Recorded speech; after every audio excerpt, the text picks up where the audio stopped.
यानंतर एक मोठी बातमी आहे हिंगोलीतून। हिंगोलीमध्ये पाण्यासाठी गावकऱ्यांनी उपोषण केलंय। केंद्रा खुर्द या गावामध्ये पाणी नाहीये, त्यामुळे इथले जे गावकरी आहेत ते आक्रमक झाले आणि ते उपोषणाला बसलेत।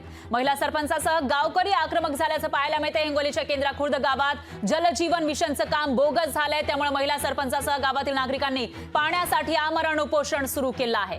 हर घर जल असा योजनेचा नारा आहे, पण योजनेचं काम होऊन अनेक दिवस झाले तरी सुद्धा अनेक गावांमध्ये या योजनेचं पाणी पोहोचलेलं नाहीये। केंद्रा खुर्द गावातील जलजीवन मिशनच्या झालेल्या कामाची चौकशी करण्याच्या मागणीसाठी उपोषण सुरू करण्यात आलं आहे। तर या ठिकाणी पाण्याची समस्या आहे आणि त्याच पार्श्वभूमीवर या गावातील लोकांनी उपोषणाचं हत्यार उपसल्याचं पाहायला मिळतंय।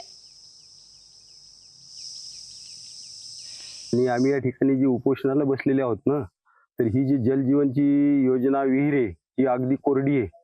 ही काहीतरी पैसे खाण्याच्या योजनेसाठी त्याच्यात बाहेरचं बोरचं पाणी सोडलंय आणि दाखवण्यासाठी फक्त विहीर भरलेली आहे। अक्षरशः सत्य परिस्थिती काही नाहीये। गावात भीषण पाण्याची टंचाई आहे आणि बाहेरून पाणी आणावं लागते गोरगरिबाला। दिवसभर दुपारला काम करायचं, उन्हातानात बाहेर जायचं, डोक्यावर हांड्यानं पाणी भरायचं। ते शेतकरी सुद्धा विहिरीवरलं पाणी भरू देत नाहीत, कारण त्याच्या शेतात काहीतरी पीक पेरलेलं असते।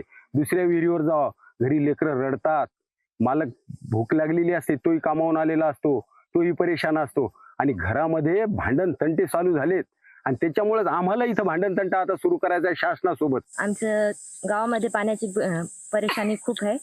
आम्हाला बाहेरून पाणी आणणं लागते। 200 रुपये महिन्यानं पाणी आहे।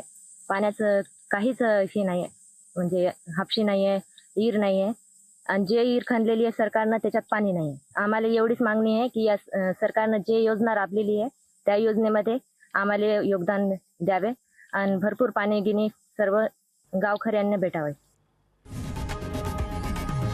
लोकशाही मराठी ऐका, पहा, जागरूक रहा।